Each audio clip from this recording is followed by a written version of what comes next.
오늘 말씀은 사도행전 16장 19절로부터 40절까지 말씀입니다. 함께 읽겠습니다.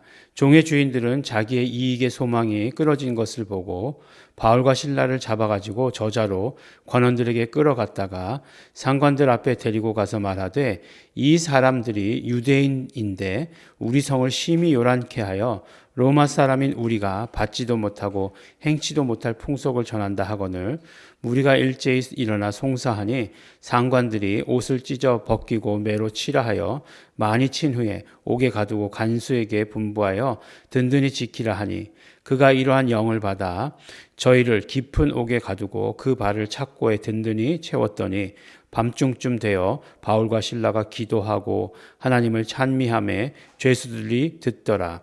이에 호련히 큰 지진이 나서 옥토가 움직이고 문이 곧 다 열리며 모든 사람의 매인 것이 다 벗어진지라. 간수가 자다가 깨어 옥문들이 열린 것을 보고 죄수들이 도망한 줄 생각하고 검을 빼어 자결하려 하거늘, 바울이 크게 소리질러 가로되 내 몸을 상하지 말라, 우리가 다 여기 있노라 하니, 간수가 등불을 달라고 하여 뛰어 들어가 무서워 떨며 바울과 실라 앞에 부복하고 저희를 데리고 나가 가로되, 선생들아, 내가 어떻게 하여야 구원을 얻으리까 하거늘, 가로되 주 예수를 믿으라, 그리하면 너와 내 집이 구원을 얻으리라 하고 주의 말씀을 그 사람과 그 집에 있는 모든 사람에게 전하더라. 밤 그 시에 간수가 저희를 데려다가 그 맞은 자리를 씻기고 자기와 그 권속이 다 세례를 받은 후 저희를 데리고 자기 집에 올라가서 음식을 차려주고 저와 온 집이 하나님을 믿었으므로 크게 기뻐하니라. 날이 새매 상관들이 아전을 보내어 이 사람을 놓으라 하니, 간수가 이 말대로 바울에게 고하되 상관들이 사람을 보내어 너희를 놓으라 하였으니 이제는 나가서 평안히 가라 하거늘, 바울이 이르되 로마 사람인 우리를 죄도 정치 아니하고 공중 앞에서 때리고 옥에 가두었다가 이제는 가만히 우리를 내어 보내고자 하느냐? 아니라 저희가 친히 와서 우리를 데리고 나가야 하리라 한데, 아전들이 이 말로 상관들에게 고하니 저희가 로마 사람이라는 말을 듣고 두려워하여 와서 권하여 데리고 나가 성에서 떠나기를 청하니, 두 사람이 옥에서 나가 루디아의 집에 들어가서 형제들을 만나보고 위로하고 가니라. 아멘. 네, 이제 우리 어제 어떤 바로 빌립보에서 있었던 사건들을 우리 기억합니다. 지금 이 순간은 사도 바울의 2차 전도 여행 중에 이제 빌립보 마게도니아의 첫 성이라고 하는 곳, 지금 이야기하면 유럽으로 복음이 전파된 처음 곳이었습니다. 그곳에서 루디아를 만났고 그 다음에 이제 복음을 전했고 이제 그 바울과 그 일행을 괴롭히던 귀신 들린 여종. 근데 그 귀신 들린 여종이 뭘 하고 있었느냐? 점을 쳤죠. 점을 쳐서 주인들을 돈을 벌어다 줬는데 이제 바울이 귀찮게 하기 때문에 소녀에게서 귀신을 쫓아버렸죠. 예, 귀신을 쫓아버리니까 어떻게 됩니까? 귀신을 쫓아버리니까 아무것도 못하는 거죠. 네, 네. 어떤 게 나을까? 이 사람들, 예, 이 사람들 입장에서 불신자들의 기준은 그거죠. 비록 그렇다 할지라도 돈을 벌어다 주면 된다. 이렇게 생각하는 거죠.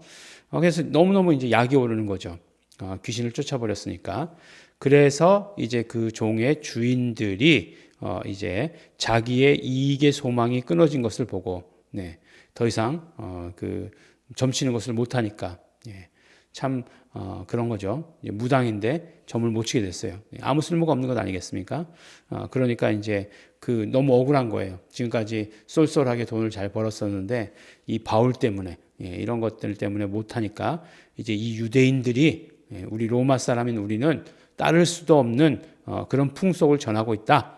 풍기문란이다 라고 해가지고 이제 고발하고, 뭐 듣지도 않고 그 다음에 그 바울과 실라를 옷을 찢어버리고 때렸죠.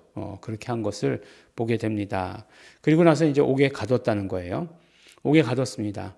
옥에 갇히자 바울과 실라가 한 행동이 뭐였죠? 그렇죠. 예, 그곳에서 깊은 곳에서 기도하고 하나님을 찬미했다라고 이렇게 얘기하고 있습니다. 찬미할 때 이렇게 뭐 아무것도 아닌 것처럼 이렇게 소리도 안 내고 찬미했을까요? 예, 그렇지 않죠. 요새 일주일간 제가 장례식장에 있었습니다. 뭐 하여간 이게 모든 장례 예식은 겹치면 또 계속해서 겹치더라고요. 근데 이제 가서 이제 그 뭐 요새는 장례식장마다 다 이렇게 어떤 풍속이 달라요. 또 이 코로나를 거치면서 기독교 장례 예식도 이게 많은 어떤 그런 그 뭐라고 그래야죠? 그 칼질을 당했어요. 어떤 때는 이제 그 한참 코로나가 유행일 때는 마스크 못 벗는 것은 물론이고 그 다음에 이제 찬양도 하지 말라고 그랬어요. 그래서 이제 찬양 예배 드릴 때 찬양할 때 유튜브 틀어놓고 그 찬양 나오고 그러면 우리는 그냥 찬양을 듣기만 하고 그렇게 했습니다. 근데 이제 그것이 조금 이제 풀어지면 어떤 곳은 시설이 잘 돼 있어서 이렇게 예배 드릴 수 있는 그런 곳이 마련된 곳도 있어요. 근데 또 어떤 곳에 가면 이제 아무런 그런 것들이 없죠. 그래서 이제 완전히 거의 그 뭐 이렇게 마당 같은데 이렇게 조금씩만 방만 조그만 방만 이렇게 다닥다닥 붙어 있는 그런 데가 있어요. 그런 데는 이제 딱 들어가면서 뭐라고 얘기하냐면 찬송 부르시면 안 됩니다. 딱 이렇게 얘기하는 거예요. 직원들이 딱 그 이렇게 목사인 걸 딱 알잖아요. 찬송 부르시면 안 됩니다. 딱 이렇게 얘기하는 거예요. 그래서 이제 그래도 찬송을 부른다? 그러면 이제 방송이 나오는 거죠. 예전에는 이제 또 이제 그런 일도 있었어요. 막 찬송 부르는데 옆집이 이제 옆에 동네가 무슨 저기 뭐야 그 절에서 왔는데 무슨 종파인지 모르겠는데 계속해서 종을 딸랑딸랑딸랑딸랑딸랑 하는 거예요. 근데 이 종이 뭐 큰 종도 아니고 요만한 손에 들고 하는 종인데 굉장히 고주파음인 거예요. 그러니까 얼마나 신경질이 나겠습니까? 막 근데 옆에서 이제 막 찬송을 막 그냥 그러니까 크게 하는 거죠. 그래서 막 그런 걸로 가서 이제 영적 싸움을 벌이는 것도 있었죠. 근데 이제 뭐 그런 것들이 이제 별로 뭐 옆에 그런 것들과 이제 뭐 영적 싸움이다 그런 것보다도 어쨌든지 간에 이렇게 찬송하고 함으로 말미암아 그 마음에 우리가 평안을 얻는 거잖아요. 유족들이. 그리고 더군다나 찬송가 그 장례 찬양 찬송가가 제일 복음적이고 제일 소망적이에요. 그래서 그것을 가사들을 이렇게 읽어보면 그냥 늘 이렇게 복음의 진수다라고 하는 것을 느낄 수 있을 정도로 굉장히 뭐 찬양 가사들이 참 좋습니다. 뭐 잠시 세상에 내가 살면서 항상 찬송 부르다가 날이 저물어 오라 하시면 영광 중에 나아가리 열린 천국문 내가 들어가 뭐 얼마나 좋습니까? 뭐 이런 것들이잖아요. 자 부르면서 좋고 은혜 받고 그러는 건데 이제 정말 그런 어떤 그 사회의 법이라는 것을 교묘하게 이용해서 어쨌든 간에 이제 우리의 예배 의식을 이렇게 잘라버리는 거죠. 갑자기 막 생각나는데 뭐 결혼식장에서도 그렇고 뭐 찬송 부르지 말아달라 뭐 이렇게 얘기하고 그러면 참 그 기독교 예식의 그 인도하는 입장에서는 이제 목사는 더 이상 필요 없다 뭐 이렇게 말하는 것 같아 가지고 근데 목사만 필요 없으면 다행인데 이게 정말 어떤 의미인가 예배하지 아니하고 찬송하지 아니하고 기도하지 아니하는 것 이게 어떤 의미지? 라고 하는 것을 볼 때마다 마음 한켠이 굉장히 부담스럽습니다. 그래서 사실 가장 정말 그 좋은 방법은 예식을 교회에서 하는 거죠. 교회에서 하고 정말 예식을 예식같이 하나님께 드리는 감사 예배로서 드리는 게 사실은 제일 좋은 것이죠. 근데 이제 불편하죠. 모든 것이 불편하죠. 교회가 그렇게 예전 중세 시대처럼 모든 그 마을의 중심에서 가장 큰 곳이 되고 그러면 그것이 너무나 자연스러운 곳이 될 텐데 뭐 우리만 해도 지하에 들어와 있고 그 다음에 뭐 많은 사람들 오면 주차는 어떻게 할 것이며 그 다음에 밥은 어떻게 먹을 것이며 뭐 이런 것들을 생각하다 보면 가장 중요한 본식이 별로 중요한 의미가 되지 않는 거죠. 대부분 예식장이 음향 상태가 좋지 않습니다. 제가 볼 때는 예식장을 차리는 사람들이 음향업자들에게 다 속는 것 같아요. 모르는 사람들이 와서 음향을 세팅해요. 그래서 하는 사람도 안 들리고 거기 앉아 있는 사람도 아무것도 안 들립니다. 그리고 잘 들리면 찢어지는 소리가 나고 예민하잖아요, 제가. 그래서 누구든지 우리 교회 왔을 때 뭔가 이렇게 음향이 이상하다라고 느끼는 적은 잘 없으실 거예요. 왜냐하면 그것에 굉장히 많이 신경을 쓰고 있으니까 저 스스로 못 참으니까 왜 갑자기 이런 얘기를 하는지 바울과 실라가 찬양했다는 것입니다. 찬양할 때 그때 기도하고 찬양할 때 놀라운 일이 일어나는 거예요. 예. 물론 바울과 실라가 찬양하지 않았어도 하나님께서 정말 그 천사들을 보내주셔서 그런 어떤 모든 옥을 문 열리게 하시고 하셨을지도 몰라요. 베드로가 잡혔을 때 어떻게 하셨나요? 베드로가 잡혔을 때에도 그때도 옥문을 열어 주셨어요. 그리고 친히 이끌어서 정말 그 길거리까지 내보내 주셨어요. 근데 오늘은 보니까 이 사람들이 안 나갔죠. 옥문이 다 열리고 차고 있던 것들, 그런 것들이 다 풀어졌는데도 안 나갔어요. 예. 나가는 게 맞느냐, 안 나가는 게 맞느냐. 예. 성령님의 아주 세밀한 인도하심입니다. 인도하심을 받아야 돼요. 근데 안 나가는 것을 통해서 어떤 일이 벌어졌죠? 그 지키던 간수가 이제 나는 죽었구나 하고 자결하려고 했는데 그 순간을 보고서 큰 소리로 바울이 소리쳐서 우리 다 여기 있다 라고 얘기한 거죠. 그래서 그 간수가 어떻게 되겠습니까? 이 사람들이 정말로 능력 있는 사람들이구나. 이 사람들의 믿는 그 믿음을 나도 가져야 되겠다. 그래서 어떻게 하면 구원을 얻을 수 있습니까? 그랬더니 너무너무 짧죠. 너무너무 간단하죠. 주 예수를 믿으라. 그리하면 너와 내 집이 구원을 얻으리라. 라고 이렇게 말씀합니다. 주 예수를 믿으라. 주 예수를 믿으라.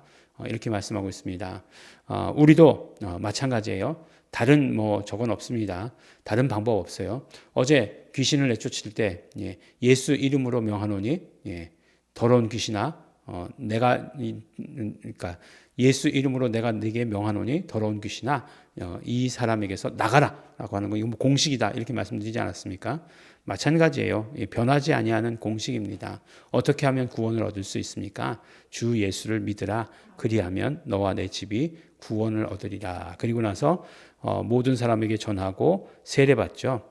세례받는 것은 단순히 그냥 세례받으라고 얘기하는 것이 아니라 죄사함, 그 다음에 이런 모든 예수 그리스도에 대한 고백, 예수님께 속한 것에 대한 고백, 이 모든 것들을 다 포함하는 것이에요. 그래서 죄사함, 고백, 그 다음에 성령 임하심, 이런 모든 것들이 다 함께 따라오게 되는 것입니다. 그래서 이제 이 모든 집이 구원을 얻게 되었어요. 자, 가만히 생각해 보세요. 빌립보라고 하는 그런 지역에 와서 복음을 전했습니다. 처음에 만난 사람은 누구였죠? 소아시아의 여인 한 사람이었어요. 두아디라 성의 자주장사라고 하는 루디아를 만났습니다. 그 다음에 이제 만난 사람은 누구예요? 그 간수죠. 근데 이렇게 만나게 한 게 너무나 극적이라기보다는 너무나 정말 에너지를 많이 쏟아서 만난 것 아니겠어요? 복음을 전할 때 이렇게 해야 돼? 얼마나 맞았겠습니까? 맞은 거 그거 굉장히 힘들거든요. 누구에게 한 대만이라도 맞아보세요. 그거 굉장히 기분 나쁘고 몸이 기억합니다. 힘들어요. 근데 그렇게 해서 결국 이루어진 일이 뭐라고요? 로마 군인이잖아요. 로마 군인이었겠죠. 그러니까 이 사람들 어제 말씀드렸듯이 그 이주하는 조건으로 해서 시민권을 부여하고 해서 만들어진 계획 도시였기 때문에 이 사람들이 이제 이주해 온 사람들이었겠죠. 그래서 로마 군인들이 많았어요. 그래서 군인들 그러니까 복음이 전해지는 것이 그러한 대상으로 향해서 복음이 전해지기 시작했다는 것을 우리에게 보여주시는 것이죠. 어떤 면으로 보면 우리가 생각한 그런 계층들, 그런 이웃들 아니에요. 그렇다 할지라도 계속해서 누구에게든지 복음이 전해진다라고 하는 사실을 우리에게 알 수 있는 거죠. 그래서 어떻게 됩니까? 결국에는 이제 소아시아 지역에 복음의 폭발적인 역사가 있거든요. 근데 소아시아 지역은 사실 사도 바울이 에베소에서 오랫동안 2년 반 동안인가요? 2년 반 동안 있었던 기록밖에 없는데 소아시아 지역 전체에 복음이 전해졌죠. 그래서 요한계시록에 보면 7교회가 소아시아에 있는 교회 다닥다닥다닥 붙어 있는 그 교회들이죠. 어떻게 전해졌을까라고 했을 때 이런 두아디라 이런 데 있었던 사람 교역하니까 왔다 갔다 했겠죠. 이런 것들이 무관하지 않다라고 이렇게 생각합니다. 그래서 그 아시아에서 막았지만 오히려 아시아에 폭발하는 그런 일들, 동시다발적인 그런 어떤 폭발적인 복음의 역사들이 계속해서 이루어지고 있다. 로마 군인에게서 계속해서 이방인에게로 복음이 전해지고 있다라고 하는 것을 우리에게 보여주십니다. 그래서 그다음 그다음 그런 것도 있잖아요. 우리 로마 사람인데 너희가 재판도 안 하고 이렇게 한 거 말도 되냐? 그리고 이제 조용히 풀어주려고 그러느냐? 말도 안 된다라고 얘기하니까 두려워하여서 이제 달래가지고 이제 보내는 것을 보게 되는 거죠. 어떤 면으로 굉장히 곤궁에 빠졌을 때에 그것을 사용하지 않고 그것으로 인해서 지금 그 간수라고 하는 그 가족들이라고 하는 이웃을 얻게 되는 것이고 그리고 복음이 전해졌던 것이고 그 다음엔 또 모든 것들 그대로 회복시키시고 세워주시는 것을 경험하게 된다라고 하는 것을 오늘 우리에게 보여주십니다. 우리가 정말 복음의 일을 위해서 고난당하는 것, 복음의 일을 위해서 낮아지는 것, 낮아집니다. 낮아질 수 있습니다. 스스로 낮아져야 합니다. 그때 에너지가 나오는 것이에요. 그러나 그것으로 끝이 아니라 하나님께서 높여주시는 것을 우리 반드시 경험하게 된다는 것을 우리 기억하시면서 오늘도 공식이죠. 우리가 입에 담아야 될 건 뭐죠? 주 예수를 믿으라. 그리하면 너와 내 집이 구원을 얻으리라. 이게 성경 말씀이기 때문에 외우는 것 아니고 우리의 실제로 우리의 언제나 입에 담으면서 증거하시는 우리 성도 여러분 되시기를 예수 이름으로 축원합니다. 기도하겠습니다. 하나님 아버지 감사합니다. 오늘도 하나님 아버지 빌립보에서 놀라운 일이 일어난 것을 우리 보고 정말 기뻐하며 감사할 수 있도록 축복하여 주신 것 너무나 감사드립니다. 하나님 아버지 언제나 우리도 이 말씀 우리 입에 담게 하여 주시옵소서. 주 예수를 믿으라. 그리하면 너와 내 집이 구원을 얻으리라. 우리 이 말씀 선포하며 사는 우리 모든 우리 성도들 될 수 있도록 축복하여 주시옵소서. 감사드립니다. 예수님 이름으로 기도드렸습니다. 아멘. 그러므로 우리 이 시간에 기도하실 때 우리의 입술 가운데 언제나 전도할 사람들 마음에 품고 이 말 꼭 하게 하여 주시옵소서. 주 예수를 믿으라 라고 하는 이 말씀 꼭 전할 수 있도록 우리 축복하여 주시옵소서. 성령님 역사하시옵소서. 다 같이 통성으로 기도하시겠습니다.